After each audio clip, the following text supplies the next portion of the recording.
Yes Laxman రావు గారు వచ్చారు. Good morning అండి లక్ష్మణ్ రావు గారు. Sir good morning sir. Good morning. Good morning. ఏంటి పార్టీకి ఇప్పటికే ఓటమితోటి ఒకవైపు కుదేలైంది, పార్టీ ఓటమితోటి 11 సీట్లకు పరిమితం అవ్వాల్సిన పరిస్థితుల్లో తాజాగా ఈ మీ పార్టీకి చెందిన నేతలు మొన్నటి మనం చూసాం, విజయసాయిరెడ్డి ఇష్యూ చూసాం, అంతకుముందు కూడా చూసాం ఎవరిది మన గోరంట్ల మాధవ్ ఏ రకంగా చేశాడో, తర్వాత అంబటి రాంబాబు ఆడియోలు చూసాం. ఇప్పుడు లేటెస్ట్గా దువ్వాడ ఇష్యూ ఈరోజు రోడ్డుకి ఎక్కింది మొత్తానికి. దీనివల్ల పార్టీకి నష్టం కాదా? మాజీ మంత్రి శ్రీనివాస్ గారిని మర్చిపోతున్నట్టున్నారు. మాజీ మంత్రి అవాన్సి ఓకే రైట్. దీని వెనుక మళ్ళీ ఇప్పుడు ఈ ఇష్యూ ఒకవైపు వాళ్ళ భార్య పిల్లలు ఆయన ఏ ఇంట్లో అయితే ఉంటున్నారో అక్కడ వచ్చి వాళ్ళు ధర్నా చేస్తుంటే ఆయన మాట్లాడతారు ఏంటంటే దీని వెనుక టీడీపీ నేతలు ఉన్నారని. ఇది ఎంతవరకు కరెక్టు అని. సార్ మీకు ప్యానల్ ఉన్న పెద్దలకి 60 వీక్షలకి యాజమాన్యానికి హృదయపూర్వక నమస్కారం సార్. సార్ ఈ రోజున రాష్ట్ర రాజకీయాలు ఎలాగతారని అంటే ప్రతి ఒక్క ప్రజాప్రతినిధి ఇంట్లో ఉన్నటువంటి వ్యక్తిగత జీవితాల వైపు నడుస్తూ ఉంది. ఎవరో వ్యక్తిగత జీవితాలకి రాష్ట్ర ప్రజలకి సంబంధం లేదండి, ఇవన్నీ పట్టించుకోరు. ఈ రోజున జనసేన పార్టీ నాయకులు కానీ ఉంటే వాళ్ళు ఫీల్ అవ్వద్దు. ఎందుకన్నా అంటే పవన్ కళ్యాణ్ గారు లాంటి అంత ఇన్ఫ్లుయెన్సర్, అంత పాపులారిటీ గల ఒక నాయకుడు, ఒక పాపులారిటీ గల ఒక సినిమా యాక్టర్ సమాజానికి ఏం మెసేజ్ ఇచ్చారు? నేను ఎంతమందినైనా ఉంచుకుంటా, నేను ఎంతమందినైనా పెళ్లి చేసుకుంటా, ఎంతమందినైనా విడాకులు ఇచ్చి పెళ్లి అంటే ఒక్క నిమిషం సార్, విడాకులు ఇచ్చి పెళ్లి చేసుకోవడం, ఒక్క నిమిషం అండి, పూనం కౌర్ సార్ ఆగాలి, ఓపిక పట్టాలా. నేను ఎవరిని ఏమన్నట్లా, నేను మాట్లాడుతున్నా, ఓపిక పట్టాలా. లీగల్ గా పెళ్లి చేసుకున్నాం, ఒక్క నిమిషం సార్, లీగల్ గా పెళ్లి చేసుకున్నాం, ఒకరి తర్వాత ఒకరు, ఇద్దరి తర్వాత ముగ్గురు చేసుకున్నాం అని ఒక విధానం అయితే పూనం కౌర్ లాంటి వ్యక్తులు చాలా మంది బయటకు వచ్చిన ఉదంతాలు చాలా ఉన్నాయి. నేనేమంటానంటే ఒక్క నిమిషం సార్ మాట్లాడండి. నేనేమంటానంటే మన వ్యక్తిగత జీవితాలు ఎవరి వ్యక్తిగత జీవితాలు వాళ్ళకు ఉంటాయి.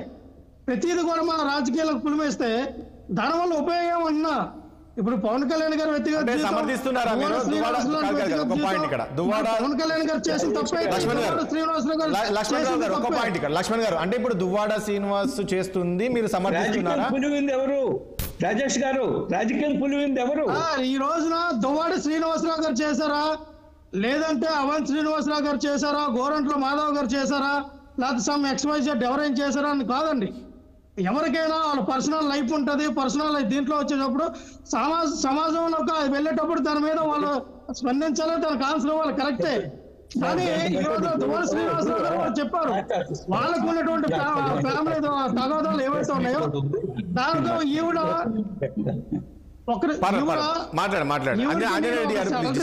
ఈవిడకు ప్రొటెక్షన్ గా ఆవిడ ఆత్మహత్య చేసుకోవాలనుకుంటే ఆవిడకి నేను సపోర్టర్ గా నేను నిలబడ్డాను. మాకు నిజంగానే గొడవలు ఉన్నాయి. ఒక విషయం అండి లక్ష్మణ్ గారు, నేను ఏమడుగుతున్నా, రాజకీయ నాయకులు కానీ ప్రముఖులు కానీ ఎట్లుంటుందంటే ఇది ప్రజలకు ఆదర్శంగా ఉంటారు. రాజకీయ నాయకులు అనే వాళ్ళు ఆదర్శంగా ఉంటారు.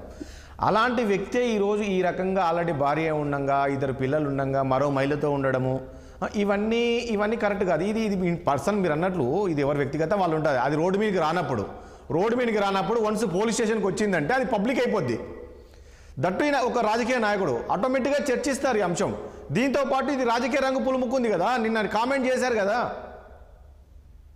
ఖచ్చితంగా సార్, నేను మొన్నటి వరకు పర్సనల్ ఇష్యూ ఉండే ఎవరేం రాలేదు కదా, ఎవరేం ప్రచారాలు చేయలేదు, ఎవరేం చేయలేదు. మీరు అన్నట్లే పర్సనల్ ఇష్యూ అండి, ఇది రోడ్డు మీదకి వచ్చింది కదా.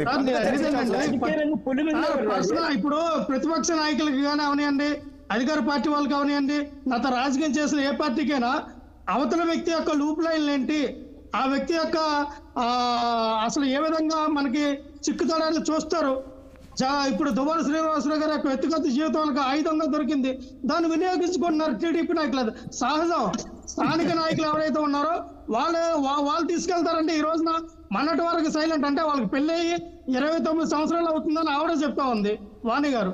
29 సంవత్సరాల్లో చప్పుడు లేని గొప్ప చూపుడుగా ఉన్నటువంటి ఈ సంసార జీవితం హఠాత్తుగా బయటకు వచ్చి మీరు బయటికి వెళ్ళి చెప్పండి మాట్లాడండి అని విధంగా ఎందుకు వచ్చిందంటే ఇక్కడ ఇందులో టీడీపీ కాదు ఇక్కడ టీడీపీ నేతల ఎందుకు పేరు తీసుకొచ్చారు ఇందులో వాళ్ళు ఉన్నారా? అంటే ఈ దువాడ వాణి వచ్చి ఎక్కడైతే శ్రీనివాస్ ఉన్న ఇంటికి వాళ్ళు తీసుకొచ్చారా? మీరు ఇక్కడ ధర్నా చేయండి అమ్మా, మీ కూతురు రామ్మ, మీ భర్త అక్కడ ఉన్నారు, మీ నాన్న అక్కడ ఉన్నారు, మీరు తీసుకొచ్చారా? సార్ టెక్కల నియోజకవర్గంలో ఎవరైతే అచ్చెన్నాయుడు గారు ఉన్నారో అచ్చెన్నాయుడు గారు అక్కడ టీడీపీ నాయకుల్లో చాలా బలమైన నాయకులు. సో అటువంటి నాయకుడిని ఎదుర్కొని దువ్వాడ శ్రీనివాసరావు గారు చాలా రాజకీయాలు చేస్తూ ఉన్నారు. అచ్చెన్నాయుడు అంటే నాయకంటే ఆయనకి స్థానిక ఆర్థిక బలం అలాగే సామాజిక బలం అక్కడ ఉన్నటువంటి ప్రజల్లో బలం కూడా ఉంది. కానీ అటువంటి నాయకుడిని ఎదుర్కొని రాజకీయాలు చేస్తున్నాడు దువ్వాడ శ్రీనివాసరావు గారు. అటువంటి వచ్చినప్పుడు ఖచ్చితంగా ఇటువంటి అలిగేషన్ సహజం అండి. అది వాళ్ళు చూసుకుంటారు. రాష్ట్రానికి వేరు, అక్కడ అలిగేషన్ చేయడం వేరు. అక్కడ ఆల్రెడీ ఈ రోజు పవన్ కళ్యాణ్ గారు అన్ఫిట్ కదా రాజకీయాలకి మనం మాట్లాడుకుంటే. ఇదే పవన్ కళ్యాణ్ ఎన్ని మాటలు అన్నాడండి? కాదు రాజకీయాలు చేస్తూ ఉన్నాడు లక్ష్మణరావు గారు. ఇప్పుడు ఆ స్త్రీలకి ఏ రకంగా ఆయన మెసేజ్ ఇస్తారో అదేలాగే స్త్రీల గురించి మసూన్ రెడ్డి గారు ప్లీజ్ ఏం మెసేజ్ ఇస్తున్నట్టు మాట్లాడతాం సార్ మనం. ఇదే పవన్ కళ్యాణ్ ఎన్ని మాటలు అన్నాడు దువ్వాడ శ్రీనివాస్? ఎన్ని మాటలు ఎన్నంటారు సార్ రాజకీయాల్లో ఎన్నంటారు. మనం కరెక్ట్ ఉన్నప్పుడు అనాలి, పక్కన ఎన్నని అనుకుంటారు. మనం కరెక్ట్ ఉన్నప్పుడు పక్కన అనాలి కదా.